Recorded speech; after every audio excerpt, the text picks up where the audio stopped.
Hello tout le monde, j'espère que vous allez bien et bienvenue dans cette nouvelle vidéo. Aujourd'hui j'ai décidé de faire un petit get ready with me. J'ai envie de me coiffer et je vais me maquiller, je vais tester plein de produits et en maquillage notamment la palette que j'ai reçue de Indie, la palette Escape. Attendez, je l'ai mise quelque part mais il y a déjà le bazar devant moi. Voilà, la palette Escape qui ressemble à ça. Elle est sortie mercredi à 18 h donc vous pouvez actuellement la retrouver et les couleurs sont hyper jolies, j'ai trop envie de voir ce que ça peut donner. Avant toute chose, on va déjà s'occuper de mes cheveux. Je vais pas faire quelque chose d'extraordinaire. Est-ce que je les lisse ou est-ce que je les ondule? Je suis en plein doute. Je pense que je vais les lisser, ça ira plus vite. Ça met à peu près 5-10 minutes à les lisser alors que je vais mettre 20 minutes à les boucler. En attendant que le lisseur chauffe, j'en ai pas pour longtemps parce qu'il chauffe très vite. Mais je vais venir mettre mes soins puisque je les ai pas mis. Je me suis lavé le visage et j'ai pas mis mes soins. Je n'ai pas changé de routine, c'est toujours ce que je vous ai montré dans le dernier vlog, c'est-à-dire le contour des yeux de chez Ren et la crème de chez Ren aussi. Le contour des yeux, je l'aime vraiment beaucoup. Surtout quand j'ai le contour des yeux desséché, enfin, ou du moins déshydraté. Et ensuite en crème, c'est le gel crème équilibrant, toujours de chez Ren. J'en mets une pompe et c'est suffisant. J'ai pas mis de collier aussi, je suis en train de boire. Ensuite je passe aux cheveux.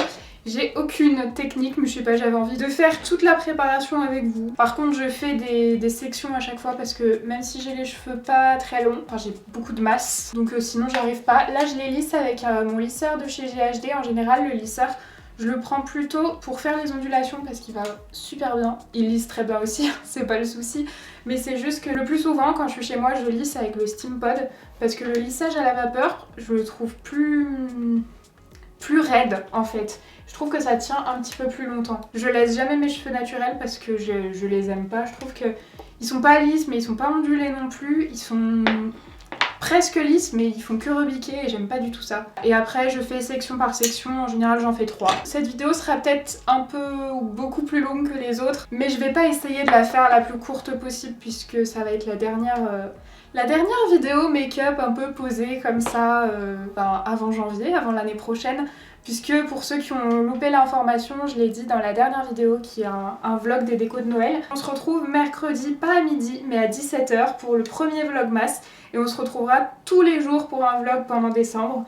Je suis surexcitée, je suis trop impatiente de faire ça. Mais du coup je mets en pause les vidéos make-up parce que c'était pas vraiment compatible. Enfin c'est pas compatible, c'est pas les mêmes caméras, c'est pas la même façon de monter et tout. Donc ça aurait pas été possible, j'aurais pas pu faire ce que je voulais en vlog. Ça veut pas dire du tout par contre que je ne vais plus parler de make-up.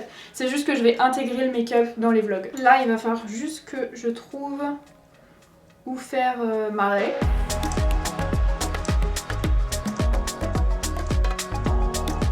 C'est terminé pour la coiffure, si on peut appeler ça comme ça. Je me lisse juste les cheveux, je les coiffe pas plus, puisque je ne sais pas faire plus. Du coup on va passer au make-up et je vais me rapprocher un petit peu. Alors au niveau du maquillage, j'ai plein de trucs à vous montrer parce que j'avais passé une commande sur le site de Nocibé puisqu'ils ont maintenant la marque Essence et Catrice. Du coup j'en ai profité pour tester un nouveau fond de teint de Catrice, enfin nouveau pour moi, hein. Je sais pas quand il est sorti, mais vous savez à quel point j'aime le liquide...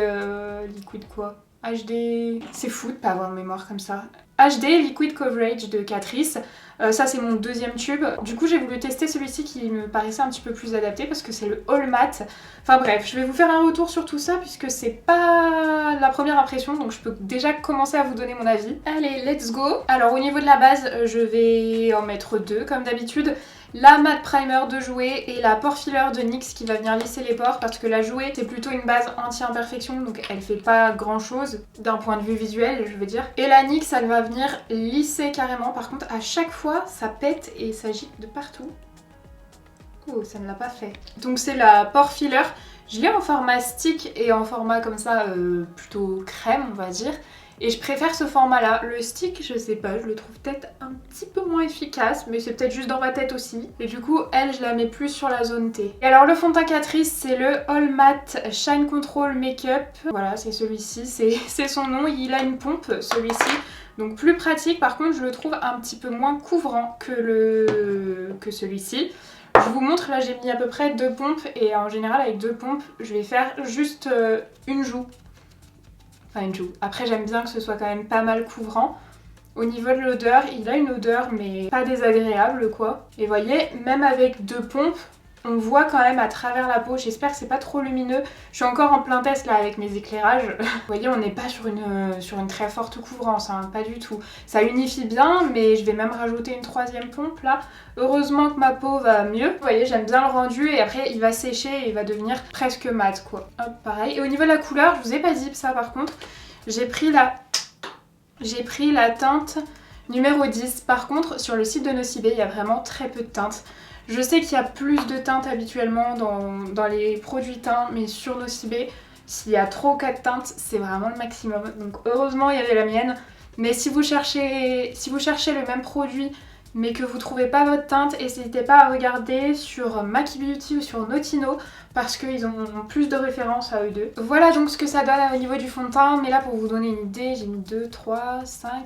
J'ai mis à peu près 7 pompes pour arriver à ce résultat. Alors ça fait pas un effet trop épais, par contre je trouve qu'il se fond quand même très bien avec la peau. Il est mat mais pas trop mat, donc c'est assez naturel. Je l'aime bien pour le moment, mais je dirais pas qu'il a dépassé celui que je préfère. Toujours de chez Catrice, j'ai voulu essayer cet anti-cerne qui est le True Skin teinte 10 Cool Cashmere. Au niveau de l'embout, il a un gros embout.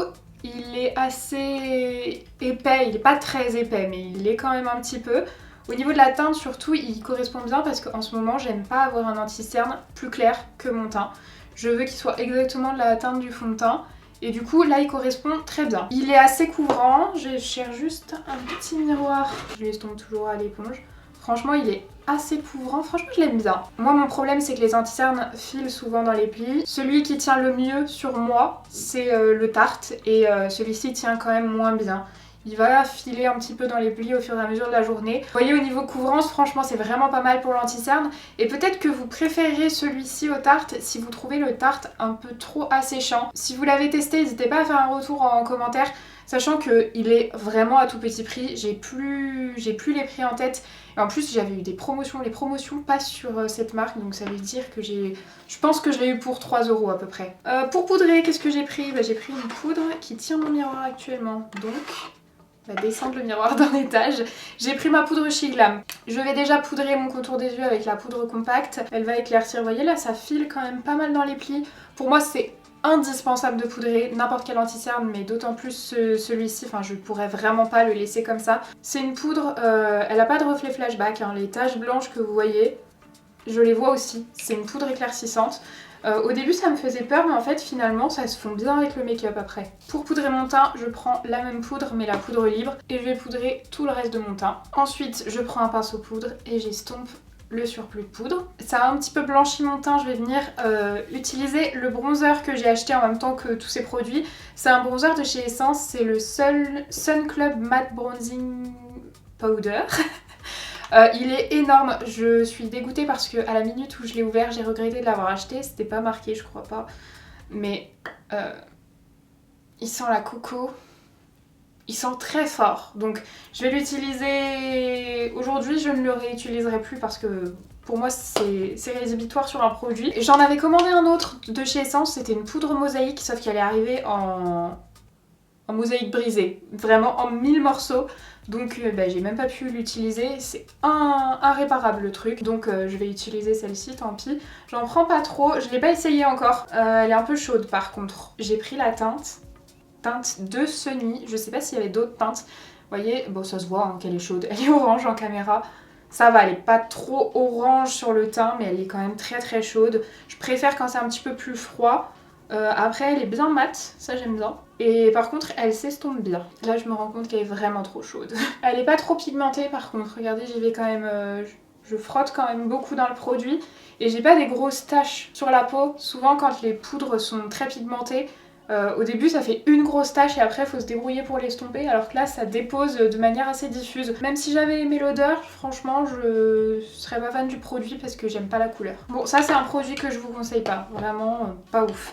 Et par contre un produit que j'ai jamais essayé, je vous avais dit que je le testerai quand j'aurai une peau un peu plus... avec moins de boutons quoi, parce que c'était un blush qui est très très lumineux, donc ça sur une peau avec beaucoup d'imperfections c'est...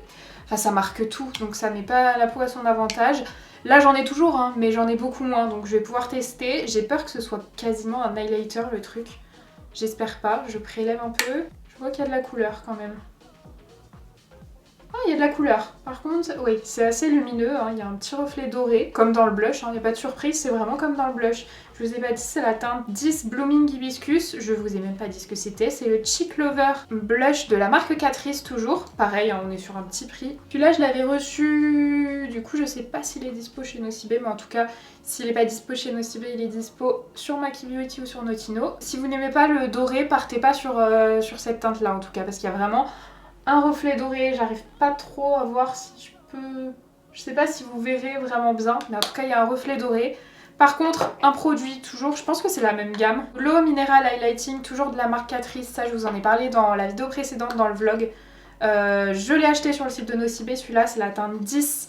Je cherche une teinte au-dessus parce que sur le site de Nocibé on passe du 10 au 30 je crois. Le 30 je pense qu'il sera trop foncé pour moi, mais le 10 je le trouve un peu clair. J'aimerais bien un petit doré, mais un doré un peu champagne. Là il est vraiment champagne clair, mais par contre au niveau du rendu j'aime trop. Je sais pas si vous verrez bien, vous verrez mieux que dans mon vlog parce que dans le vlog j'avais la caméra de vlog qui n'est donc pas faite pour du make-up et j'aime beaucoup le résultat. Il est assez naturel, je pense que vous verrez, j'ai quand même 3 éclairages là devant moi. Donc je pense que vous verrez que c'est très intense, mais il reste quand même assez naturel, hein. Ils se font bien, il a pas de paillettes, moi je l'aime bien. Et pour terminer le teint, très original, le All Nighter version mat de Urban Decay. Comme toujours, pendant que ça sèche, je vais faire mes sourcils, je vous retrouve après, c'est pas intéressant. Je vais utiliser le crayon de Kylie, j'ai fait mes sourcils, j'ai appliqué ma base, maintenant on va donc passer aux yeux. Pour ça, je vais donc prendre la palette Escape de Indy. C'est une palette de la marque Adeso qui a été créée en collaboration avec la youtubeuse By Indy. Donc le nom de la palette Escape se rapporte au fait que la palette ne soit pas juste une palette, mais peut aussi se transformer un petit peu en escape game. Je vous laisse aller voir sa vidéo si ça vous intéresse. Moi ici, je vais parler uniquement des fards à paupières. Je n'ai encore absolument swatché aucun fard, je voulais vous la montrer dans son plus bel état avant que je mette mes gros doigts dans les fards. Je vais déjà du coup swatcher ceci, vous aurez les swatchs à l'écran, mais moi personnellement je vais déjà prendre ceux-là. Voilà. Ça y est, j'ai déjà tout ruiné. Déjà, ça m'a l'air assez pigmenté, je vais voir déjà le bleu. Alors celui-ci je pense qu'on peut l'utiliser seul, il est sublime. Très joli, mais moi c'est celui-ci qui m'intéresse vraiment. Ah, il est beau. Ah, il est beau. Le rose. Je précise, je me suis pas hydratée les mains avant, donc ça accroche pas forcément beaucoup, mais là, je pense que vous voyez très bien que c'est très bien. Dans sa vidéo, Indy a expliqué justement si vous êtes débutant et que vous savez pas trop quel fard va avec lequel. En fait, à partir du moment où il est à côté, donc par exemple le violet et le rose, ils sont à côté, ils vont ensemble. Le violet et le bleu, ils sont à côté, ils vont ensemble. Là, ça fonctionne même en diagonale, ils vont ensemble. Moi, je pense aujourd'hui plus partir sur le côté un peu violet, parce que c'est ce que j'ai envie de faire aujourd'hui. Alors, je commence par le fard Newton, qui est le violet foncé. Je n'ai pas swatché encore les fards mat. Alors, ils sont pas hyper poudreux, j'ai l'impression. Vous voyez, je peux vraiment bien frotter dans le fard pour en prélever. Et je vais l'appliquer au niveau du coin externe. Alors, ah oui d'accord. Dans sa vidéo justement elle a expliqué qu'elle avait pas fait des fards poudreux et que l'intensité était assez modulable. Du coup je m'en rends compte, je pense que vous le verrez aussi en caméra. Là je le mets en coin externe, j'en ai repris 2 fois. En fait la pigmentation est pas énorme, c'est pas comme les pigments pressés. C'est pas une pigmentation qu'on a d'un coup. Par contre ça peut largement se construire. Vous voyez là j'en ai mis 2 fois, du coup ici c'est plus foncé qu'ici. Et par contre j'ai 0 chute, et pour un violet c'est plutôt pas mal parce que les chutes du violet c'est atroce. En coin externe j'essaye d'étirer un petit peu, et vous voyez, moins j'ai de matière sur mon pinceau, plus c'est facile d'estomper, puisque du coup c'est un fard un peu modulable quoi. Je travaille pas souvent ce genre de texture, c'est vrai que j'aime bien habituellement les fards dans lesquels on a une pigmentation directe. Je le remonte un petit peu dans le creux. En fait, je sais pas encore ce que je fais. Là, pareil, je laisse mon pinceau s'exprimer, mais il va peut-être falloir que je lui donne des directives, je sais pas où je vais. Je pense que je vais en mettre dans tout le creux. J'ai pas repris de matière, du coup, plus je me rapproche, plus c'est rose en coin interne. En tout cas, le truc est appréciable, vraiment. J'ai 0 chute, ça c'est assez incroyable, surtout pour une couleur comme ça. Je cherche, voilà, mon pinceau. En base, j'ai mis la base à paupières de chez Urban Decay, n'importe quoi. Beauty Bay. Comme d'hab, de toute façon, tout est en barre d'infos si j'oublie de mentionner quelque chose. Ouais, l'intensité du fard est vraiment modulable. On peut avoir la couleur qu'il y a dans la palette, mais il faudra tremper plusieurs fois son pinceau. Du coup, je pense que c'est une palette qui peut vraiment être pas mal si vous n'arrivez pas trop encore à maîtriser les fards et leurs chutes qu'ils peuvent faire. Parce que vraiment, je trouve que pour un violet, c'est quand même super simple à appliquer. Ok, je continue, je vais prendre un petit pinceau estompeur. Faut que je lave mes pinceaux, mais alors là, c'est bien le dernier truc que j'ai le temps de faire. Il m'en reste un, c'est un Ojo Beauty E32 et je prends le fard rose pour dégrader mon fard violet. Là, c'est vraiment la couleur de base pour dégrader celui-ci. Je sais pas si vous avez fait attention, mais en tout cas, ça j'aime bien parce que justement, pour les débutants, c'est très bien. Vous avez une couleur foncée, une couleur claire, une couleur foncée, une claire, une foncée, une claire. Et si vous les lisez comme ça, c'est vraiment des couleurs qui vont se dégrader toutes seules. Enfin, vraiment, le bleu clair et le bleu foncé, ça va aider à dégrader. C'est vraiment... Tout va se dégrader tout seul si vous lisez comme ça. Donc, si vous voulez vous lancer un petit peu dans la couleur, mais que vous avez peur de la couleur, je trouve que c'est pas mal du tout. C'est un rose pâle très froid. J'aime bien. J'aime vraiment bien cette couleur. Je vais en mettre aussi juste ici pour dégrader en dessous. Je suis intriguée par les fards parce que c'est pas du tout une texture que j'ai l'habitude de travailler. Je vous dis, moi habituellement j'utilise des fards très pigmentés, enfin des pigments pressés. Du coup il faut à peine toucher le fard et après tu poses et tu dois estomper, estomper, estomper pour arriver à bien faire ton make-up. C'est deux techniques, deux textures complètement différentes. Je pensais pas aimer ce genre de texture. Mais finalement, c'est tellement plus simple à travailler que j'aime bien. J'ai l'impression que le fard romantique, là, le rose, il se prélève plus en tout cas. Si, je pense qu'il est plus pigmenté du premier coup. Je viens reprendre le fard Newton, juste pour intensifier par-dessus. Parce que comme j'ai mis beaucoup de rose, j'ai pas envie que le rose prenne trop le dessus au niveau du coin externe et du creux. Ensuite, le fard que j'avais le plus envie de tester, c'est le fard obscur.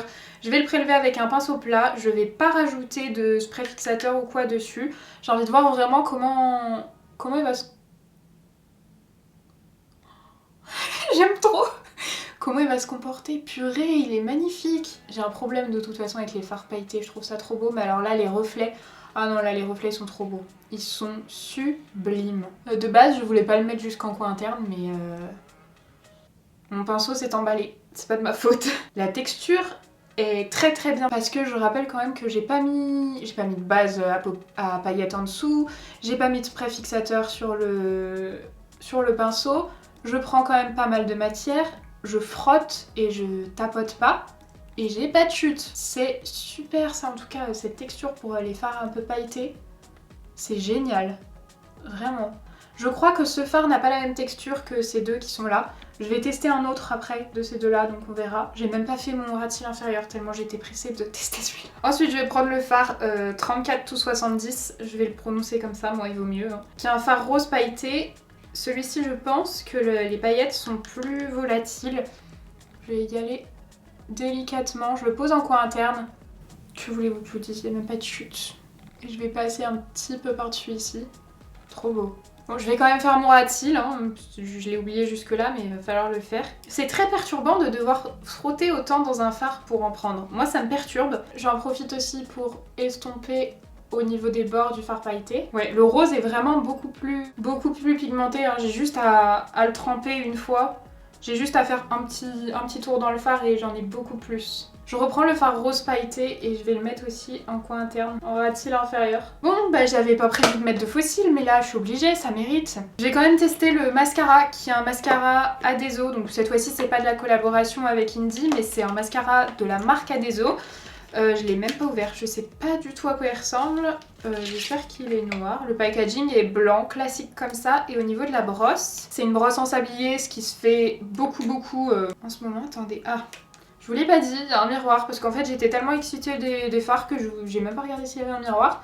Il y en a un, ce qui est un bon point positif pour moi. Je pense qu'il y a moyen qu'une fois qu'il sèche, il soit bien. Enfin bien. Bien pour moi, bien selon moi, c'est-à-dire qu'il charge bien les cils, parce que là le résultat est bien, mais il est trop naturel pour moi. J'ai toujours pas mis des petites pastilles sur mes crayons Beauty Bay. Vous m'avez dit de faire ça, c'est une super idée, mais j'ai toujours pas pensé.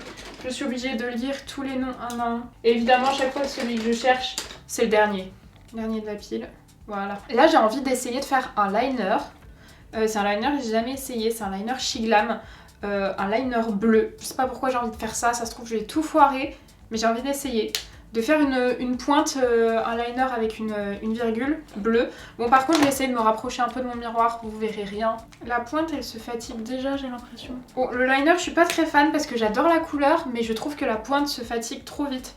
Là j'ai galéré à faire ça. Un crayon de chez Beauty Bay, c'est la teinte Blue Skies. Je le mets en muqueuse inférieure. Bon, je vais mettre du mascara sur les cils du bas, je mets mes faux cils et on se retrouve après. Voilà ce que ça donne avec les faux cils du coup, franchement j'aime beaucoup.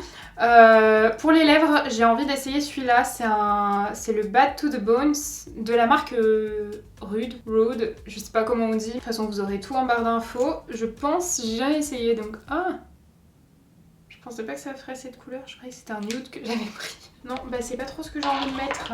Pourquoi pas essayer celui-là? C'est la teinte Edit de Martin Cosmetics. Ouais. Bon, je vais mettre un gloss par-dessus, c'est le Tricky de Colourpop. Bon, déjà je préfère comme ça, je suis pas tout à fait convaincue, mais je préfère les lèvres comme ça. Finalement j'ai tellement changé de fois, je crois que je vous ai même pas dit. J'ai mis la teinte Cover Star de Charlotte Tilbury. Et en crayon contour, j'ai mis, c'est la marque Peaches and Cream et c'est la référence Borderline. Maintenant que j'ai testé, je vais pouvoir vous faire un petit bilan sur la palette. Déjà, félicitations Indy si tu passes par là, la palette, personnellement je l'ai adorée. Je pense qu'elle vous conviendra si vous cherchez des fards faciles à travailler, des fards avec lesquels vous n'allez pas vous louper si vous vous lancez dans un gros maquillage. De ce que j'ai pu tester, le fard violet, on est sur une pigmentation vraiment modulable. Si vous en mettez très peu sur votre pinceau, le fard sera très peu pigmenté. Par contre, sur les fards un petit peu plus clairs, ils sont bien plus pigmentés. Et les fards lumineux, j'ai rien, mais rien à dire. Ils sont intenses, ils accrochent hyper bien dans la paupière sans qu'on ait mis de base, ils font pas de chute, enfin vraiment, ils sont parfait, enfin je les aime beaucoup. J'ai pas testé toute la palette, je peux pas vous donner mon avis sur toute la palette, il y a quand même 4 fards mat que j'ai pas utilisé et un fard pailleté. Celui-ci je pense qu'il a la même texture que celui-là. Les autres fards mat, je sais pas si les fards foncés ils ont la même texture, enfin la même pigmentation que le violet, parce que vous voyez là j'ai quand même pas mal tourné et il n'y a pas une grosse quantité, c'est ce que je veux dire, on va voir. Ah non, regardez le bleu il y en a quand même plus. Le vert aussi. Le violet foncé, c'est celui qui sera le moins pigmenté de la palette. De toute façon, je testerai un petit peu plus la palette, enfin les autres fards, et je vous ferai un retour. Voilà pour le make-up du jour. Si la vidéo vous a plu, n'hésitez pas à la liker et à vous abonner à la chaîne si c'est pas encore fait. Moi, je vous fais de très gros bisous et je vous dis à mercredi 17 h pour le premier vlogmas. Bye!